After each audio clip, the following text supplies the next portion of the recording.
Welcome to The Truth About Health. This show is all about giving you the info they don't want you to hear, the facts they've hidden, the studies they've buried, and the choices that put you back in control of your health in a world that is spinning out of control. Joining us today is Razi Berry. She's founder of the Wellness Resource and leading voice in natural health and integrative medicine, with years of experience uncovering the real science behind nutrition, toxins, and wellness. Razi brings us the truth behind today's biggest health headlines. And then coming up, we have our second guest, Scott Armstrong, who is involved in a powerful new documentary about Injected. It's a dating app for the unvaccinated, as wild as that sounds. It's challenging the narrative and helping people find community outside the mainstream pressure. Do want to give our disclaimer, as always, as required. Please note the information in this broadcast is not to be taken as specific medical or health-related advice. This is for broad dissemination and education only. You are encouraged to seek qualified medical and health professionals for your personal needs. I always try and do that part really fast like they do in those ads. Now we're going to get to the truth. We're going to start with Razi Berry, who, Razi, thank you so much for coming back for updates. And what's exciting about today is you have some breaking news concerning cancer. Yes, we have some very concerning news. It's breaking news, but it is not good news. The World Health Organization just released a new paper stating that cancer incidence is set to increase by 35 million cases by 2050. The paper in the headline said by more than 50%, but it's actually 67%. 67% increase in cancer. They are saying that 1 in 5 will be diagnosed with cancer. 1 in 5. And that 1 in 9 men and 1 in 13 women will die from cancer. So this is causing them to really take a look at the different environmental and lifestyle causes of cancer. Those of us that have been in this industry see it in cases, see it in patients, but it is just wild that they have published these numbers. We know that they're always pretty conservative with these numbers. Something interesting, Christy, that they also mentioned in this report is that they talked about how more than 45% of people who are affected by cancer have severe economic distress from this financial distress from cancer.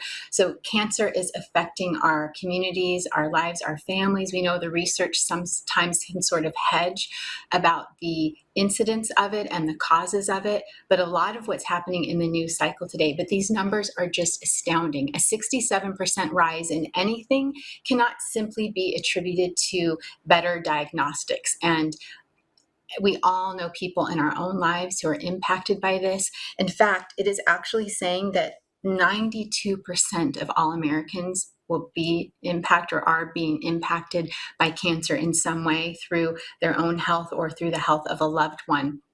So it's absolutely sad news. It's shocking news. And we have to pay attention. And I'll say this as well.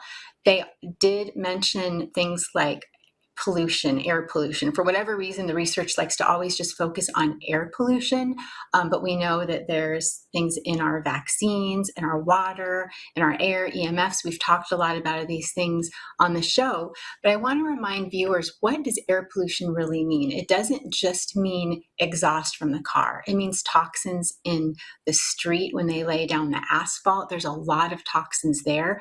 That breaks down. You might notice that there's always road work going on. They're constantly having to pour new chemicals over the roads. Your tires wear down, that all gets in the air. Chemical hairsprays, sunscreens, perfumes, and then of course what comes from factories, etc. So it's really sad news.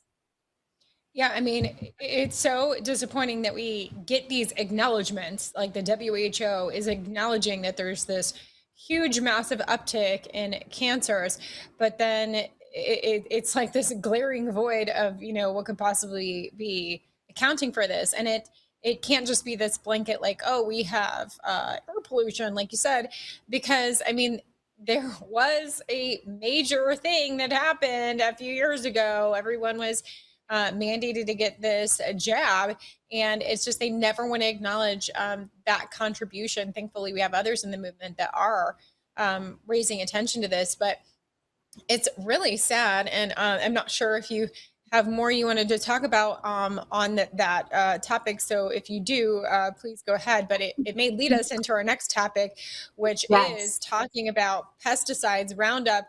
If we do want to talk about Mhm. environmental reasons Cause. of things, Mhm. it's not just air pollution. It's what's going on our food. It's going on in farming and things like that. So what can you tell me as far as developments there? Well, so this is a perfect tie-in, Christy. Thank you for that, because they are showing that 40% of these cancers are from preventable causes, and many of us in this world, this family of natural health, integrative health, naturopathic health, and prevention, really believe that number is much higher. But what the Supreme Court just ruled a few days ago, and this was a 7-2 decision, is that people who got cancer after using Roundup cannot sue for liability. And this is the reason why, because the EPA approved glyphosate, approved Roundup without a label on it. So they're saying that because it was approved without a label, that people don't have any recourse. Now, the EPA is an unelected government bureaucracy. And so, what Neil Gorsuch in his dissent was saying, that this is saying that a government unelected body can tell people that they don't have their rights to action against this. So it's very sad. Also, there are many, it's not just Monsanto and Bayer that benefit from this, but also Syngenta or Syngentia, I might be getting that wrong, but the makers of Paraquat, which they have many lawsuits. It's another insecticide that many people feel contributes to the shocking rise in Parkinson's disease. I know most of you listening, raise your hand if you have someone in your family or have someone in your life who is impacted by Parkinson's disease. So first we're talking about cancer, now we're talking about Parkinson's disease. And this really, in my opinion and many others' opinion, at least two other Supreme Court justices felt this went against individual rights. But isn't that shocking? That, can you imagine, for instance, if let's say cigarettes were legal without the warning, and then suddenly they realized, oh, cigarettes cause cancer, which is also debatable. It's not the tobacco, it's the other things in the cigarettes. But can you imagine if just simply because it was approved without the warning label, that now people can't be updated for new information and be able to have recourse? So they do definitely tie in. Well, it does seem the Supreme Court is definitely not batting or firing on all cylinders lately with some of their decisions, but this is extremely disappointing. But, you know, as with other rulings, we are looking to Congress to help correct some of these major mistakes. And as far as this goes, and as far as I understand it, a new bill in Congress is aiming to restore the right to sue pesticide makers who fail to warn about cancer risks. How big of a deal is this? Do you think that the Congress can rectify this situation? Well, I mean, we haven't had a lot of luck in the past. There's, chemical lobbies are so powerful and have so much money.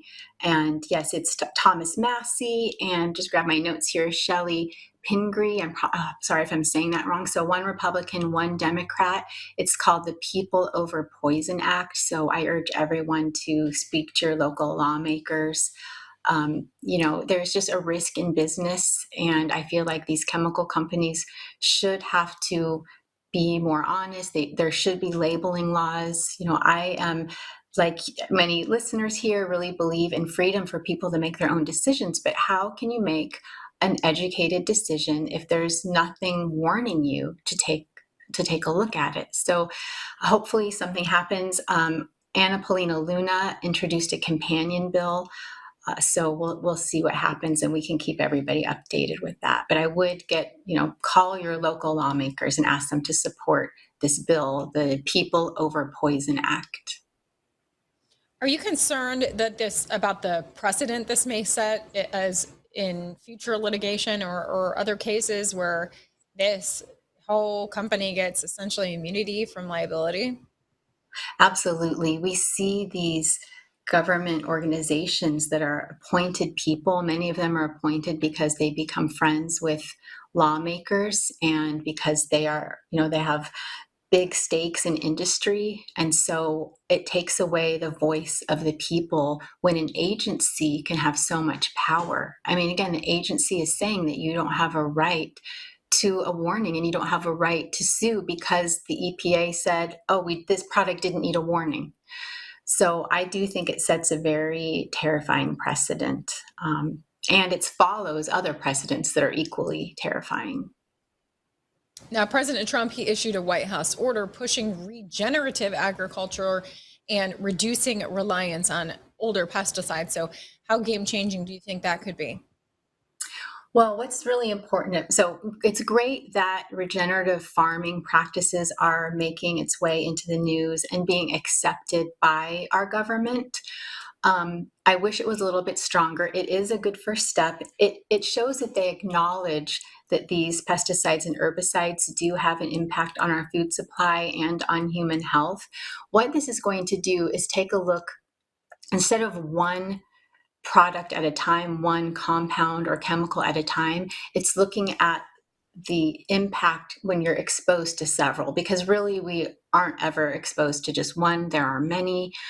I don't know what the real motive behind that is, but it is good that they're looking at the fact that multiple exposures do exist, and they can also compound. So when one is being sprayed, for instance, to reduce pest, and then one is being sprayed after as a desiccant, which means to dry the crop, these things do compound. And so it is good that they're taking a look at that. They're also giving some grant money to those who will look at ways to find new solutions, less toxic solutions to pesticides in farming. And so overall, I feel like, at least because I remember a day when regenerative farming was looked at as quackery. I remember when people said it couldn't be done, even though we had farmed that way for many generations here in the US. So hopefully there will be some real power behind it, and just also always let your lawmakers know that the best thing that everyone can do is please buy from farmers who use regenerative practices in not just in vegetables and fruits, but also in livestock, in your beef and your pork farmers who do wild farming with fish. So I think that is the best way, because when there's more money in an industry, it tends to be more successful. So if we vote with our pockets and show that we prefer food that is farmed regeneratively, then there will be a bigger market and thus louder voices behind it. I see. And I mean, one of those environmental factors can be our food. I mean, obviously, because that's where we're getting our food from, is these farmers that are in some cases forced to spray this pesticide. So we're finally getting some attention on our food and also nutrition. How is this shift happening, and why do you think that matters so much? Well, one thing that's happening also in nutrition is medical schools are being asked to provide more nutrition training for physicians. Now, there's about 200 conventional medical schools in the United States, and they collectively get about 5 hours of nutrition. I did not stutter when I said that, 5 hours. That is wild. It is wild, especially when you think about that the whole physiology and biochemistry of the human organ system, the human body, all relates to and relies on nutrition. Food, what you eat, sustenance is the building block of every cell, every protein, every peptide in your body. So it is quite shocking that doctors only get about 5 hours of in medical school of nutrition. But about 70 or 73 have agreed to up that to about 40 hours of training. So that is a good start. They also are some of the licensing boards are also saying that they will include 15% of the questions to have some sort of nutritional component, and that's another good start. Compare that, however, to, for instance, a naturopathic medical school, an accredited naturopathic medical school, where you get a minimum of 140 hours of human nutrition. So I hope that we can catch up with that. But it's a good thing. They're starting to notice and talk about that nutrition does matter in human health. It's sort of shocking that for so long we've pretended that it doesn't really matter. I think something that ties into this are that they're also starting to require or going to require hospitals to abide by the new nutrition guidelines, or I think it's by about 2030, and forgive me, I don't remember the date, but that hospitals could lose Medicare and Medicaid funding. Now, I understand some people think that that's, splitting hairs, or they think that that's not what we should focus on. And I agree, there are things much more important that we need to fix in our healthcare system and what hospitals are doing and insurance companies are doing. But nutrition is important, especially if our tax dollars are going to pay for that. So I'd rather our tax dollars that subsidize Medicare and Medicaid and that pay for people's hospital stays, I'd rather that money go towards nutritious food that's going to nourish the body than pop and candy, ice cream. So anyone that's visited a loved one in a hospital. Now, I know that some people will disagree vehemently. If somebody wants their Coke and their milkshake, they're already in the hospital. But I don't really want to pay for that. That's just my personal opinion on that. Yeah, understood. Now might be a good time to hear from Robert F. Kennedy Jr. himself. He has spoken on getting chemicals out of our food. Let's take a listen. We're getting the chemicals out of our food. We're getting the 9 petroleum-based food dyes out. We fast-tracked at FDA 7 new dyes that are vegetable-based. We're changing the GRAS standards, which is the loophole that the food industry captured beginning in the 1940s to put chemicals in our food without safety testing. RFK Jr. has faced some criticism for this strong focus on food dyes and getting chemicals out of our food.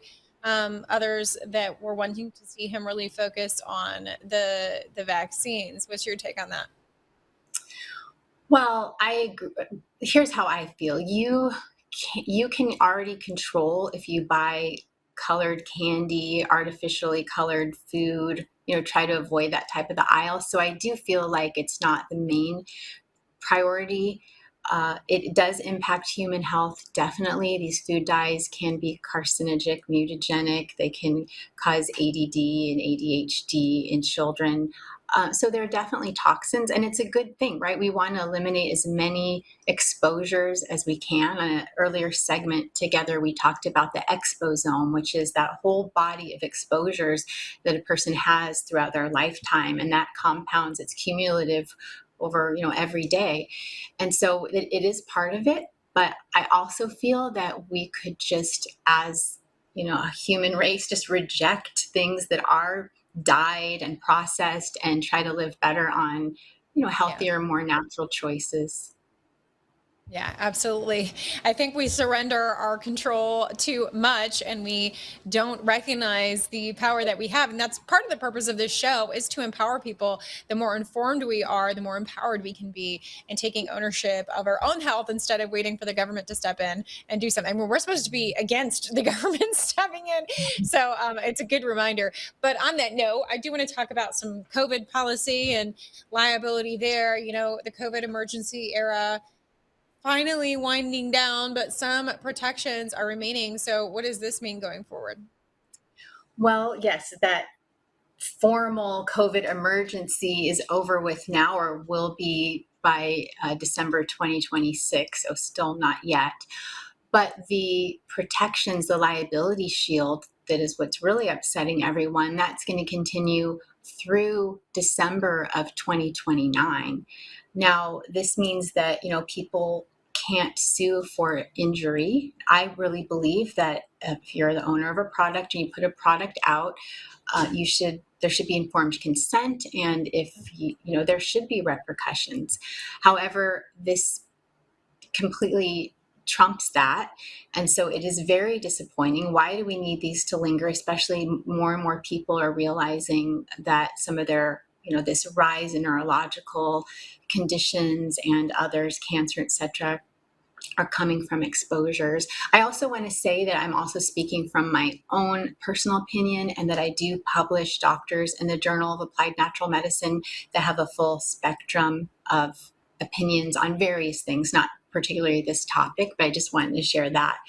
But what also concerns me is that when we look at where people do have an opportunity for the government to look at where people have been injured, the payout for that has been so small. Something like only 13% of people have actually been awarded or shown to be actually impacted enough to be compensated for it. And so I think there's a real problem here with liability. We're only a truly free country if there is liability. People should be informed, and if people act in malevolence or fail to disclose certain things, there should be repercussion publicly and commercially. These are my opinions, and I think many others share that. So I don't understand why there's such a long runway for this all the way through December of 2029. And certainly, if there's any question to if a certain product or medical therapy or anything like that has even the propensity to cause a harm, you certainly shouldn't be mandated to get it. Yet, the Supreme Court declined to hear the case of New York healthcare workers fired over religious objections to that COVID vaccine mandate. So, what do you see as the broader impact there? Sounds quite scary. This is so against civil liberties. If you can't have a religious exemption, then how are you really free to practice your faith in the way that matters to you? This is such a personal decision. And it's so upsetting because the Department of Justice wrote a letter urging the Supreme Court. So they wrote a letter urging them to not take up this case. That is so wild to me. The whole Department of Justice exists because we, the people, put together a government so we could live in a way that we could all retain our freedoms. And it's just shocking that the Department of Justice takes a side like this. They exist because of us. They exist for us. So I am, and I know many others are very disappointed by this, even shocked by it. It's hard to be shocked by a lot of things these days. So it's definitely troubling. Yeah, very scary. And last topic I wanted to hit with you is prenatal exposures and neurodevelopment. New research is shining a light on how early chemical and pollution exposure affects children. So, what are the key findings that parents should know? Well, this was, I believe, in Denmark, and it was over 750,000 children were studied. And it did show that these forever chemicals that are in pollution do impact neurodevelopment. Now, what I don't want the news cycle to do is try to deflect from other causes of autism. However, this just shows that the exposome does affect the whole body. Now, something interesting too that I want to say is that things like immunizations and vaccines they do make the blood-brain barrier more permeable from their immune response. So is that playing a role in why these toxins are affecting neurodevelopment? That is a question I think that could be asked and maybe should be asked. And also, this just shows why it's so important to try to avoid as many exposures as you can, because there are some that we don't have the ability to. If things are getting in the air from a factory that we have no control over, or from the way they pave the street, etc. But this makes these questions of liability shields with vaccines and stuff really important, because if the immune system is being harmed in any way or altered in any way, then other exposures have a cumulative effect or can get more readily cross the blood-brain barrier, So it really everything we talked about today is related. It all comes together because it is part of that exposome that we are in every day. Speaking of the exposome, I just happened to read an article recently that said for the first time in a long time, I can't remember the exact number, but for the first time in a long time, women over 40 are now beating women getting pregnant at teen pregnancy, basically. So more women in their 40s are having children than teen pregnancies are occurring. And that's the first time that's happened in a long time.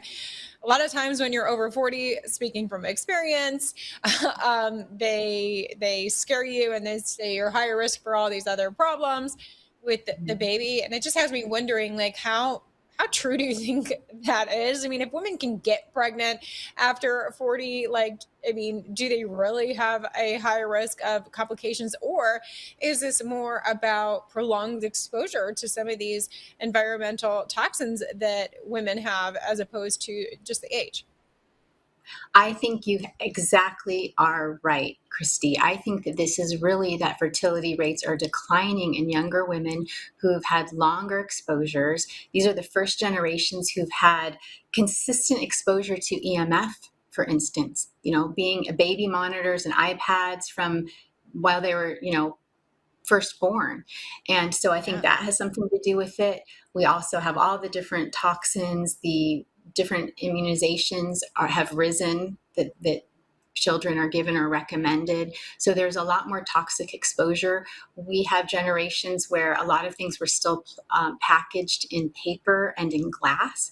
I mean, when I was even 20 years ago, if I were to get like an IV, a vitamin IV or something, or the hospital, the bags were all glass, and now all IV bags are plastic. It's impossible. I know this firsthand from Wow. being a prior clinic owner, that it's almost impossible, everything that we are exposed to. So I think this young generation has been more exposed to plastics, more exposed to EMF and EMR, more exposed to other toxins.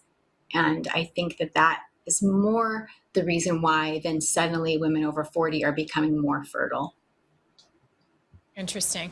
All right. Well, that's going to do it for this segment. But Razi, as always, you're a publisher of NDNR. What can people get out of checking that out, and how can they support you? Well, NDNR is the publisher of our Journal of Applied Natural Medicine. You can go to ndnr.com and you can search the archives. It's case reports from the last 21 years of how naturopathic doctors and integrative physicians treat the whole person, mind, body, and spirit naturally, and take environmental health into consideration. You can also find us on social media, and you can find me, Razi Berry, on social media as well. Excellent. Thank you so much. Thank And you. we'll see you again soon. Thank you, Christy. You bet. Well, we touched upon this a little bit in this past interview with Razi Berry about the dangers of vaccines, in addition to the other environmental factors that we have at play. And, we were just talking about giving the best chance for our children, our offspring, and the concern there with what did this jab do to fertility and just fertility health. And that's something to consider now when you're looking for someone to spend the rest of your life with, that can someone that you maybe intend to have children with. Is, well, first I got to pick the right partner for the best chance at my offspring anymore, because of all of these environmental factors, but especially this experimental vaccine they all introduced just a few years ago. And so oddly enough, or spectacularly enough, because of this idea, there was a dating app that was created so that people could filter out the potentially damaged sperm and ovum and all that stuff that goes with reproduction. And so I want to invite my friend Scott Armstrong to come and join us. He is also a host of his own show, and also working on a documentary of like all of the craziness that has happened with Unjected, the mission, and the meetups. So I just want to have you take it away, maybe explain a little bit better or further about Unjected, how it came to be, and what's going on with it now. Awesome. Well, Christy, first of all, thank you so much for having me. I'm so used to hosting your show. It's not very often that you and I get to chat. So this is great. But Yes, absolutely. yeah, wow. Yeah, so the unjected situation, like, so just to clarify, so a couple things you said there, which is well, first of all, I got to say, your previous guest, Rezi, I connected with her. I just sent her Razi, excuse me, just sent her a DM. So hopefully we can connect. I was really resonating with what she was saying, but so you were right. Like, not only was unjected born to help people find, you know, who didn't have their DNA changed, or, whatever the case, whatever these shots ended up doing. Like, we were like trying to keep the human DNA intact, or, at least, all the reproductive issues. But then again, it kind of became this thing where it's like, if you, especially, even today, it's still very much so, but especially back in 2021, 2022, it's like, if you knew what a person's position was on the vaccine, you could pretty much figure out everything else. That was like the one metric that determined, whether that was a person I wanted to spend any time with, right? So that's that people that took the vaccine self-selected themselves out on all the other check boxes as well. So that became the one singular point that I think that a lot of people was the determination of whether or not that would be a person that they would invite into their inner circle. So now I can't take credit for Injected. I came along after the fact. It was founded by a gal named Shelby Hosanna, who lives in Maui. Just an absolute relentless freedom fighter, truth teller. Has just sacrificed everything, literally, to put this to get Injected off the ground. And it was launched in May of 2021. And her husband at the time did not agree with the message of Injected, and they ended up divorcing her. It's like she literally chose Injected over her family, right? You know what I mean? And and Injected is our family. It is a family, dude. And it's like, she's the mother of 3 children, and so she's still like just the most powerful freedom fighter out there. I give her so much respect. She's the face of Injected. If you guys follow us at Injected Official on Instagram, you can see her just leading the charge there all the time. But yeah, it's crazy. I mean, you want to just get into the story about what's going on? Yes, I do. It sounds like a wild one. I'm loving it. Okay, so basically this all started with, like I said, she lives in Maui. I'm in Nashville. And one of the first couples that met on Injected, got married, and ended up having a baby actually lived very close to me. And this was back in 2020. I want to say 2024. They got married just south of Nashville, and I was able to attend their wedding and represented Injected. And we gave them these swag bags of all this like exclusive Injected merch and stuff. And then if you go to the Injected page, there's this on the Instagram, there's a photo of them wearing their Injected shirts, holding their positive pregnancy test. Okay. And that's just become like one of the most iconic photos ever. It's just like unbelievable to think that, like, just because of Shelby's efforts. And I came on in 2022-ish, helping them produce the Injected Show podcast. And that was kind of how I got involved, and I've taken a more active role over the years. But so just the fact that we were helping bring people together that were then having babies, like Injected babies, is just the most mind-blowing thing ever. So they obviously became very close friends with Shelby. I've become close friends with them. They come to our meetups a lot, and it's like their story is a source of inspiration for so many people. And so Shelby had known them, but had never actually met them in real life. So we hatched this idea, and right now the Injected app, we know there's been some issues with it, and we're it's still there. We just relaunched a brand new version that we want to encourage you guys to go check out. But then there's going to be a big relaunch here in fall, hopefully in conjunction with the release of the movie. But the premise of the movie is that Shelby was going to fly into Nashville from Maui, and we were going to show them her meeting that family for the first time, her meeting face to face the baby that she helped bring into this world for the first time, And so we filmed that a few weeks ago. It was just as powerful as you can imagine. And not only that, but the family, she was pregnant. The mom was pregnant and gave birth to baby number 2 the day that Shelby arrived. Now we had scheduled. So wild. So crazy. It's so crazy. And we had scheduled You the can't video. script it that way. No, you can't script it that way. Now, and so kudos to the mom. She's so hardcore that we had already had on the books that we were going to interview her 2 days after Shelby had arrived. And so, obviously she'd just given birth 2 days before, but they stuck to it. They had us come over. And so we filmed with Shelby meeting both babies. One of them had just been born like 48 hours prior to that. And all because of Injected. I gotta stop you here, because kudos to that mom, but but I'm gonna toot my own horn. I was with my second child. I worked for the news. And so they they were trying to get updates on like when I was giving birth. And so literally hours after birth, the whole news crew showed up to like interview. And I already have my full face of makeup on. And the reason I'm saying this is because guess what? I chose to do everything and have for all 5 of my kids all natural, no Yep. vaccines, no drugs, no potatoes. I mean, I don't judge women to have to, have interventions or you do those things, but I do want, it's all comes back to informed consent. That comes back to everything, including when you're pregnant and when you're giving birth. Women don't have informed consent really when it comes to these expectations of how you should give birth. So that's just something I'm passionate about is like women are so much stronger than they realize. And you can have such a easier bounce back pregnancy if you do it God's way and just don't have any interventions. But sorry, that was a tangent, but I No. just wanted to throw that out Well, kudos to you. I think it has something to do with the aspect of having like a home birth, free birth, or natural birth. Like that all plays in where you're not being inundated with all the injections and all the hospital interventions and stuff like that. Arguably could be the cause of a lot of why women are so laid up afterwards. So yeah, so shout out to the unjected community. Like Chrissy, I know you're unjected through and through. You know what I mean? So it's like there. it's you're a good representative of that. And so that's powerful stuff. So yeah, I mean, and so basically then what we decided to do is kind of like a publicity stunt. Now, part of what Unjected has been really all about these last since really like 2023, we've been encouraging our members to do in-person singles meetups or just in-person meetups in general. And so the protocol for that, if anybody out there is listening, the number one question we always get asked is, please do one in our city.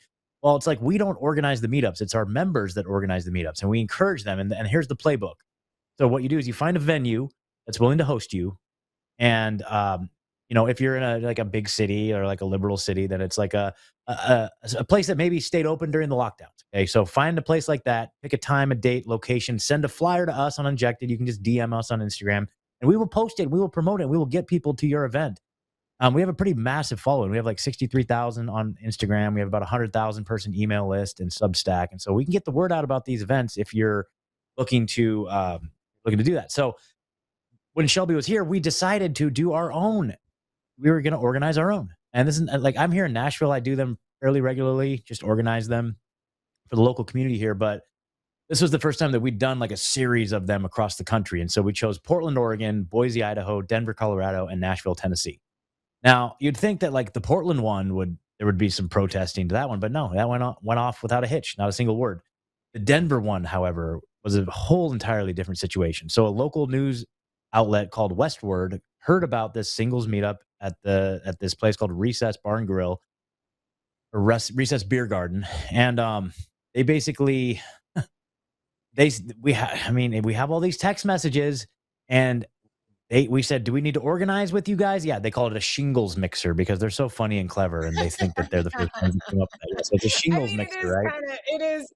I do like that play on words. I got to give them credit for that. Yeah, oh, totally, totally. But it's just like, when you're in my boots and you're inundated with like pro-vax, like psychopaths all day long, it's like Yeah, that's like I hear that's like the come on. 10,000th time I've heard it. Anyway, it's like they go to chat. Literally, I bet you they went to Chat GBT to like saying like come up with some funny anti-vax things to say about these people. Anyway, whatever. So what happened was this turned into a huge story locally. There were all these people reporting on it. And okay, so then what always happens in these situations, and I've been a part of this too, and some of the ones that I've personally organized, is that the pro-vax people will start doxing. I got doxed. I got the email that I had on the flyer was used to register at all kinds of heinous websites, and I was getting all these like horrible emails. Like that's part of the attack. And then it was on Reddit. They were making like AI animations of me and like doxing me, harassing me, and they do that to the venue too. So they instigate these attacks on the venue to pressure them to cancel. Okay. And Recess, so they caved to the pressure. You can go to their. I didn't have this in the thing I sent you, but if you go to the Recess website or Instagram, you can see their public statement about the event, and they said that one, we didn't follow their terms of booking an event, and two, they said that they received lots of violent threats. And the way that they characterized it was that it was us that was responsible for the violent Yeah, threats. no. So, yep, exactly. So first of all, we have all the text messages of saying like, hey, you know, we're coming and doing this event. It's an unvaxxed singles mixer, just so you know, it might be controversial. And they're like, hey, we just serve beer, man. And they told us, you don't need to organize it. You don't need to organize with us. It's outdoor seating. It's first come, first serve. Just show up. And there was like a little handshake emoji and everything. So we have the evidence of that. But then what they said is so what they did is they changed the terms of their like event policy on their website, but they don't know. I don't think they know how the internet works, because we just went to the Wayback Machine and saw that at the time of us booking the event, there was no such policy in place.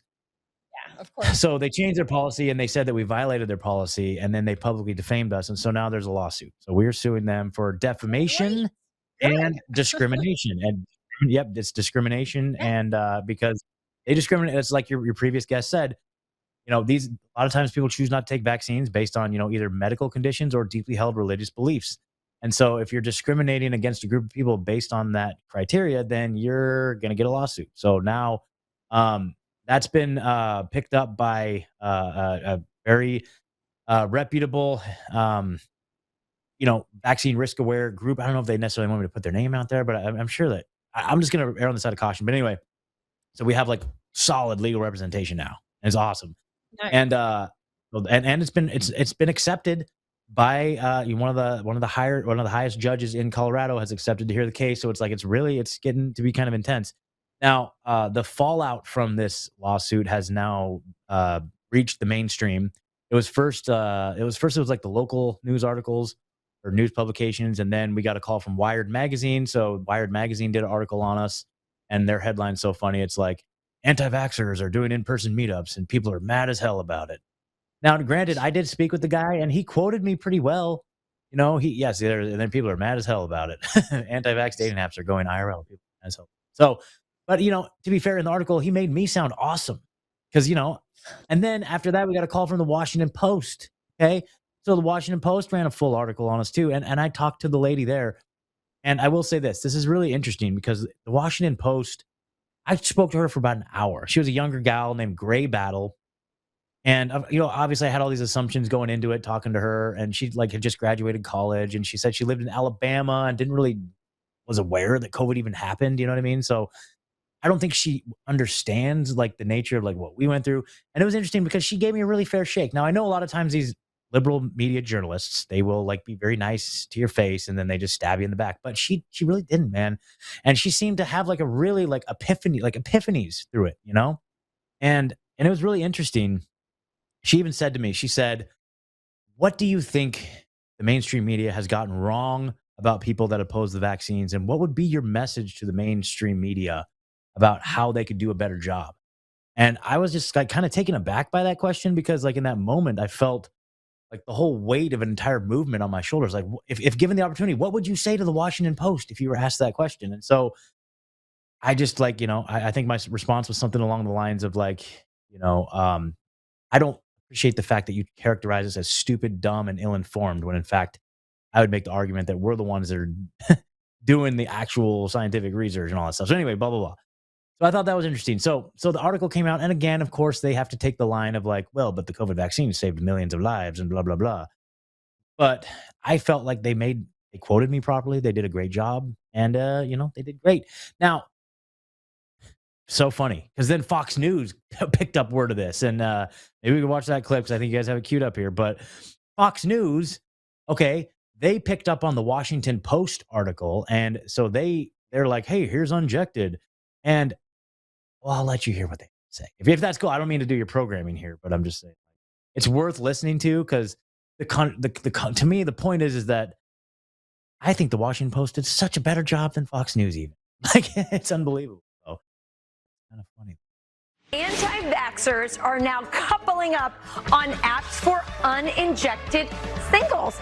I'm going to tell you, as an unvaxxed, COVID unvaxxed person, I kind of like this. I think that it's an overcorrection.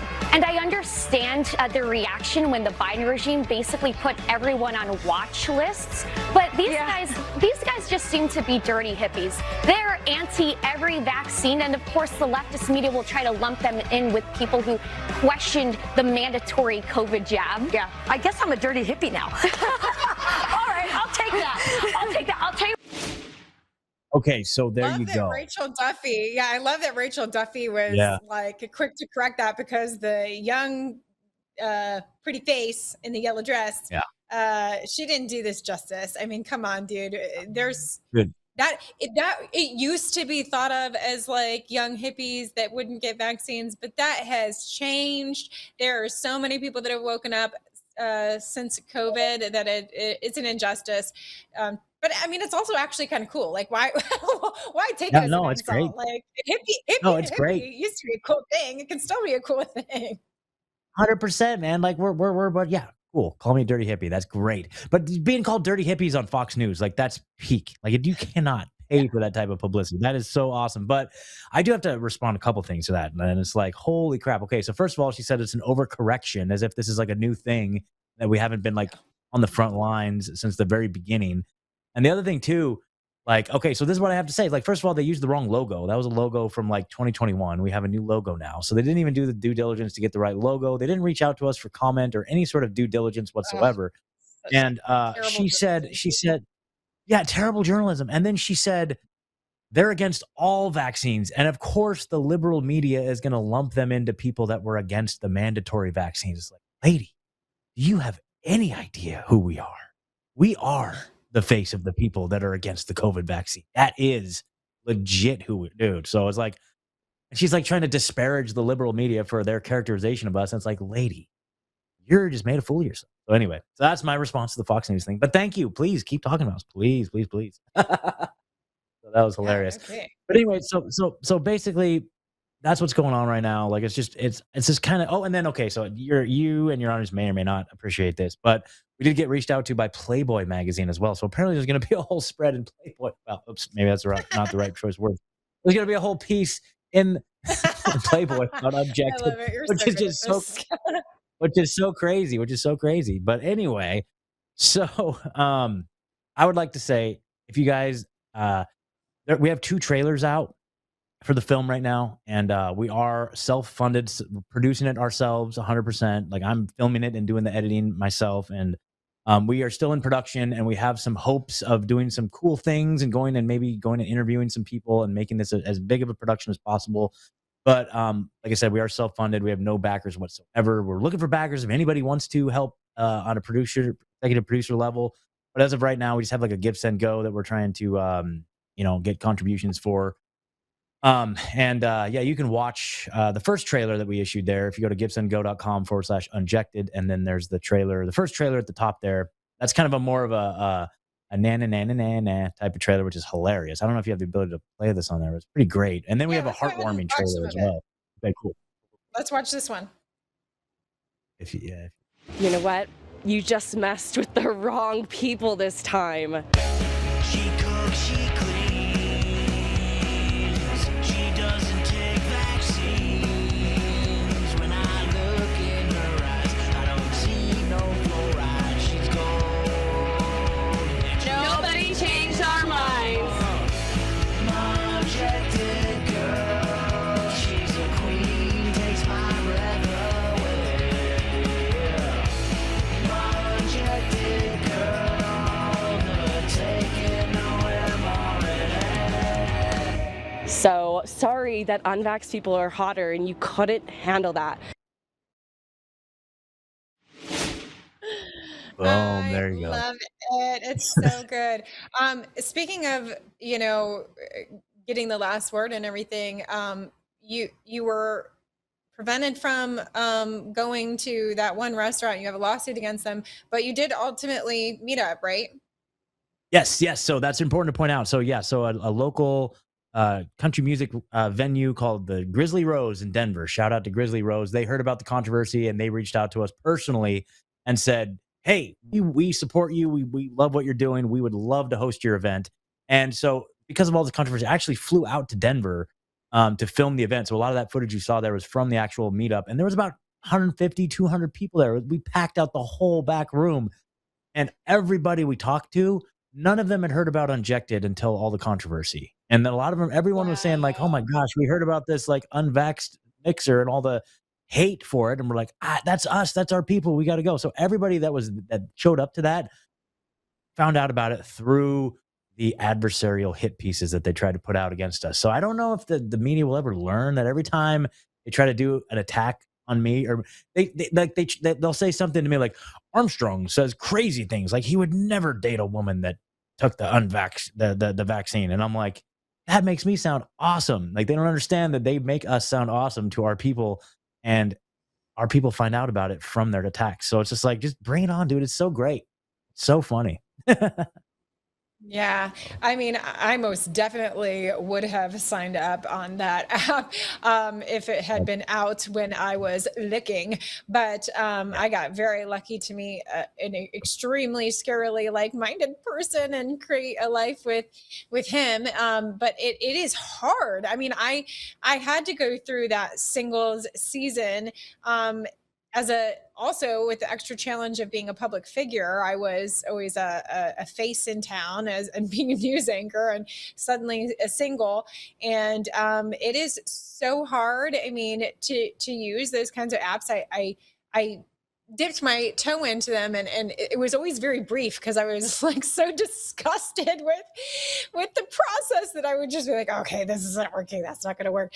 But yeah, I mean, this instantly filters out the people that you are not going to be able to connect with. You know, in my mind, you're a pretty shallow person if you believe the mainstream narrative. And basically all the people, or most of the people that took the shot, were just eager and willing to listen to the mainstream narrative. Now, I do have compassion for folks because a lot of people felt like they needed to get it because their job was on the line, their livelihood was on the line. And so that's very, very sad.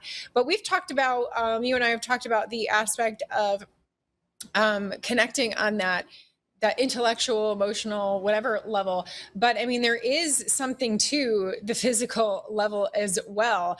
Has that been part of the conversation? Because, you know, when we coming out of the pandemic, coming out of learning more about these particular jabs, we have learned that there can be it can affect fertility. And so if you're looking to start a life with someone, and you know, you do need to think about if you're compatible in reproduction. I mean, to some degree, right?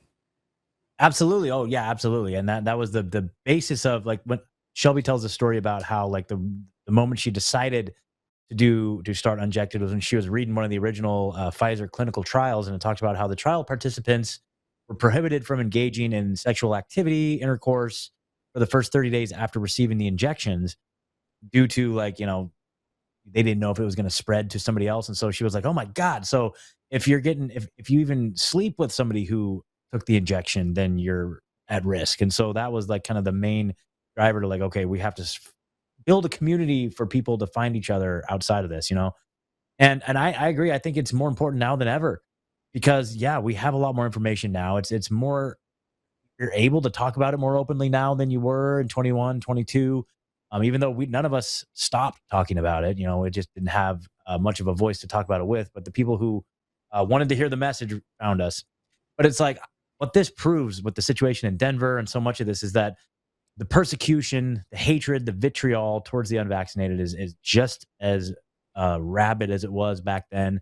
And so we stand united around this one issue. And, you know, there's been talk about, like, okay, so Injected as a brand, like, we're against, like, COVID mRNA vaccines. It's like, is that always going to be a relevant topic? And it's like, I think it's going to become more relevant as we move forward, and how they're going to start using mRNA. They're already using mRNA in, like, flu shots, and they want to destroy the old system and bring about a whole system where they are all mRNA, and they don't even have to do clinical trials anymore because they've proven that mRNA is safe and effective. And so they can just plug and play the different vaccines into that platform, and they don't even need to do clinical trials anymore. So it's like, that's the paradigm that they want to create. And so I think that it's going to become even more important that we rally around this one topic, because this topic is kind of the litmus test for everything else. You know, whether it's politically or having, like, an intimate relationship with somebody or a friend or whatever. It's like this one topic will tell you everything you need to know, you know. And I know lots of people who took the shots and then regret it. Like, there's people in our little mutual assistance group here who are in that situation, you know, people I meet with and I'm friends with. But it's like, you know, I don't think I would ever be intimate with somebody who would. And I also found a lovely gal It's amazing. She's unjected to the core. We didn't meet on Injected, but it's changed my life. And so so I'm very grateful for that. But yeah, she didn't take the shots, and now we can sit back and be very grateful that neither one of us took the shots. There you go. Yeah. And and One less thing. she's yep, and she's in the movie too a little bit too. She's the gal that was with Shelby holding the unvaxxed or hotter sign. So it's like I'm like, did you think that you'd become like one of the faces of like the anti-vax movement when we started? She's like, so funny. There you go. Yeah, I'm sure she's not mad about it. One thing that we didn't, I think, address yet is the vetting process for being on the Yeah. dating app, Unjected. How are you avoiding people just saying, "Yeah, I'm not vexed"? Yeah, Mhm. what's Well, that process look like? totally. Now it's interesting. So that's probably the other big question that we get asked all the time. It's probably the number one question we get asked all the time, which is how do you tell if they're vaccinated or not? Now we've tried. We've searched up and down, long to the ends of the earth, trying to find some sort of laboratory way to do like laboratory confirmations. They don't offer them to the public. You can't not. There's no lab that will like test your blood to see if you had the COVID vaccine or not. That's just not something that's publicly available. We were talking to a guy who had like a frequency test. I was like, you could use frequency to tell if somebody taken it, and we toyed around with that for a little bit. But it's like, there's no that we're. I'm sure the military and all these guys have ways to detect whether or not someone took the shots. But it's like we, as the public, don't have access to that, and you can probably fill in the blanks as to why that is. But basically, what we do is what we say is that, it's just like with any other dating app, you just have to use your discernment. Okay. It's like, people are going to represent themselves online in a certain way. And if we choose to engage with people online, then we have to use our discernment, And for me, it's like, you can usually tell real quick, we just ask people to be honest. Just be honest. Like if you took one shot and then you change your mind, or, or if you took them and then you change your mind, okay, maybe there's a place for you, but just be okay, because we're trying to create a space where people can genuinely find unvaccinated partners. And so, unfortunately, like we're limited by what we're actually able to physically offer in terms of testing and whatnot. But you can tell, you can tell, you can tell. I would say Yeah. for the most part, but just use your No, I discernment. agree. You ask the right questions, and you can just use your discernment, really. And so that's unfortunately where we're at now. I will say this too, that okay, when it comes to the in-person events, like they talk big online, okay? They talk crazy. They do violent threats. At this last one, we have screenshots of this lady saying that they hope that we bring our babies to the event so that they can all like die of measles and be sacrificed. You know what I mean? Like they're literally like, this is the type of people we're dealing with. They make violent threats to the venue. They call in like bomb threats. They've threatened to kill the staff. Like this has happened not only in the Nashville. I know this happened at the Nashville event we did last year. So anyway, the thing is that they talk big online, but they never show up in person. They never, ever, ever once have we ever had an incident where like we haven't been protested. We've never had a single one of these like online troll type people show up to an in-person event. Not once. And we're prepared where there are security at all these events. You won't know who the security is, but they're there. Okay. And, but same thing with online. Like I've never even heard of an instance of somebody sneaking on there, pretending to be somebody, to pretend like a pro-vax person, like going on there. Like we do have like bots, like Nigerian scammers. Okay. And that's the big thing we're trying to get a handle on right now. And I think the last update will eliminate that.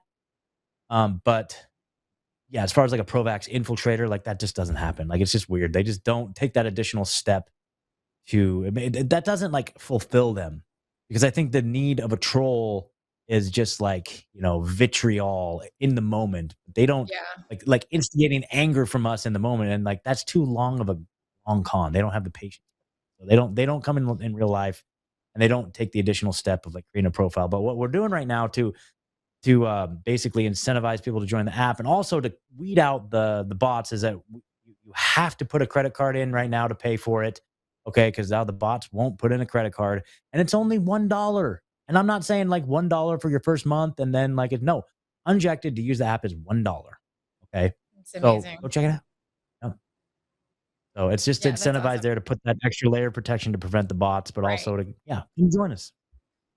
My other question that comes to mind is, has there been any threats as far as Oh, well, I'm being discriminated against from being on this app because I'm vaccinated. Has there been anything like that that's come up or no? Not that I'm aware of. It's like, again, they don't take that additional step. Let me think. I feel like, so there was this is really funny. So there was one situation. Okay, this is a couple years ago. We've been through so, oh my gosh, like this is like the sixth or seventh version of the app that we're going to be relaunching in the fall. But anyway, so there was a time where we were incentivizing women to join the app. So we were doing women free, right? So women join free. Guys, it's $20 a month. Okay. Now that seems like an awesome situation. Like if anybody who's knows anything about that dating app market is that it's like 10-1 guys. Okay.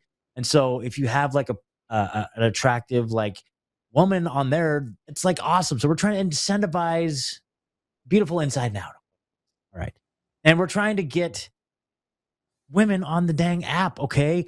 Now there were people hitting us up, like threatening to sue us for discrimination because we were having different price points for men versus women. It's like, dude, and it was guys emailing us. It's like, dude, don't you, what are you even doing? So it's like, dude, so that was the one thing that kind of was like just stupid beyond belief. But again, these pro-vax people, they don't mess. I don't know. I don't know what it is. It's like they will do these malicious attacks online, but they won't like take it to the next level. It's really interesting. Well, it's such an amazing story. I definitely can't wait to see the film. But as you said, you are looking for help, and there is a Give, Send, Go set up to help fund or look into being an executive producer of the film. It looks really fun. On that note, I wanted to see. Do we want to go ahead and run the other trailer? If you have time, please. Yeah, this is the heartwarming trailer. This is the one. Yeah, please. Okay, That would be that's fine. amazing. My name is Caleb. And my name is Jenna. We met on Injected. This is a really special moment that I could have never imagined. We're here to see Jenna and Caleb and their beautiful babies. The dating platform Injected was going to host a meetup. However, the owners decided to shut it down.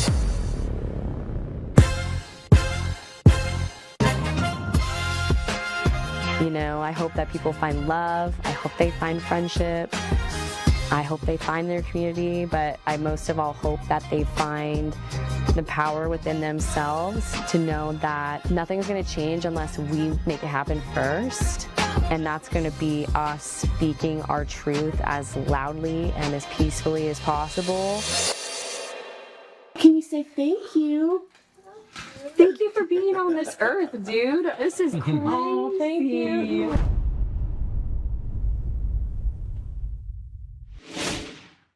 Thanks. That was it. That was like, yeah, that was Shelby meeting that little baby for the first time. That's so crazy. Little unvaxxed babies like we like. Yeah. But those are the things that are important to have conversations about. I mean, I've read and covered horrible stories where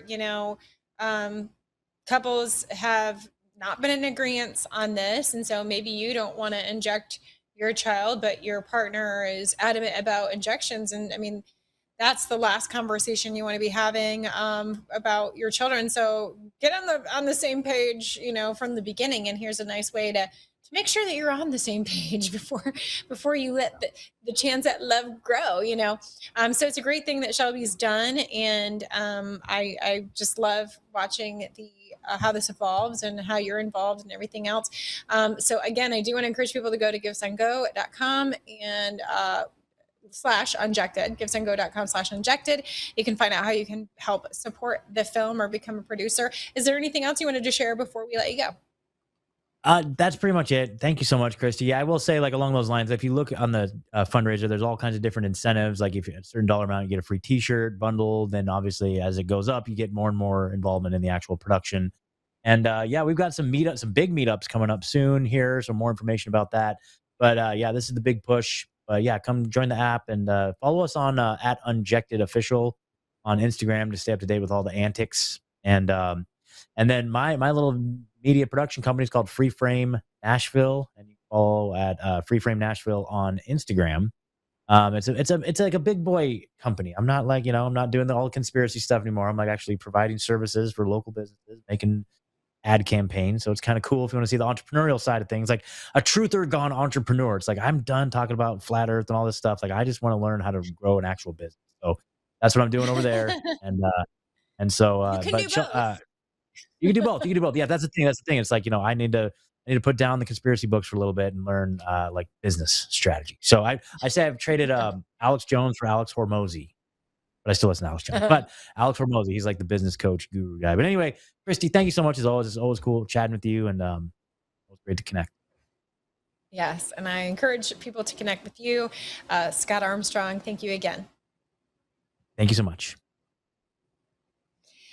So yes, thank you to Scott Armstrong, and thank you again to Razi Ann Berry with the breaking news that she has about cancer, how she's keeping us up to date with what Congress is trying to do to protect us from chemicals in our food and in our environment, and reminding us that it is up to us to empower ourselves with information about health and information about resources so that we can connect with others that care about the ultimate in health and make those connections and support those that are in this movement. So we're going to take a quick break and I'll wrap things up on the other side. The Truth About Health premieres this month as a weekly JMC Broadcasting production with Christy Lee as your show host. Christy Lee is an award-winning former mainstream news anchor and independent journalist with more than 20 years of experience in broadcasting. Honored as Best Anchor and Best Enterprise Reporting honors, she later anchored at a Fox affiliate in California before walking away from legacy media after witnessing its deepening lack of journalistic integrity and shift toward propaganda. Christy is a fearless voice for the voiceless and a staunch advocate for holding power accountable. She's been featured on Fox News, The Bongino Report, InfoWars, Lindell TV, and numerous independent platforms nationwide. She has interviewed high-profile figures including RFK Jr., Dr. Robert Malone, General Michael Flynn, Ron Paul, Carrie Lake, and many more. The Truth About Health premieres June 2026 as a weekly JMC Broadcasting production. This weekly broadcast features expert doctors, scientists, and healthcare professionals. We don't reject science, we go further in it. We go beyond symptoms, headlines, and hype, bringing you the truth about what actually heals the body. Thorough healthcare coverage, including new technologies, legislation, and justice, will also be addressed. Sign up for free at jmcbroadcasting.com and tune into The Truth About Health with Christy Lee, only on jmcbroadcasting.com. So we do hope that you will help us spread the word about this new show, The Truth About Health. And each week, we're going to be sharing with you health news that is not sponsored by the very companies that make big bank on keeping you sick or creating even more problems. As always, you can always go to JMC Broadcasting contributors page to follow all of our guests' information. You're going to find their sites, resources, and everything there. And you can always send me a message directly at Christy Lee TV there on most platforms, or on X. Send me a direct message suggesting topics that you want to learn more about when it comes to health, people that you think we should be interviewing when it comes to health. We are just trying to, as I said earlier in the show, empower one another to take charge of our own health and not rely on what the government's going to do to protect us from this or that, or to help us be healthy. Ultimately, it's up to us, right? Well, I'm Christy Lee, and thank you again. We'll see you next week, Tuesday at 6, for more Truth About Health.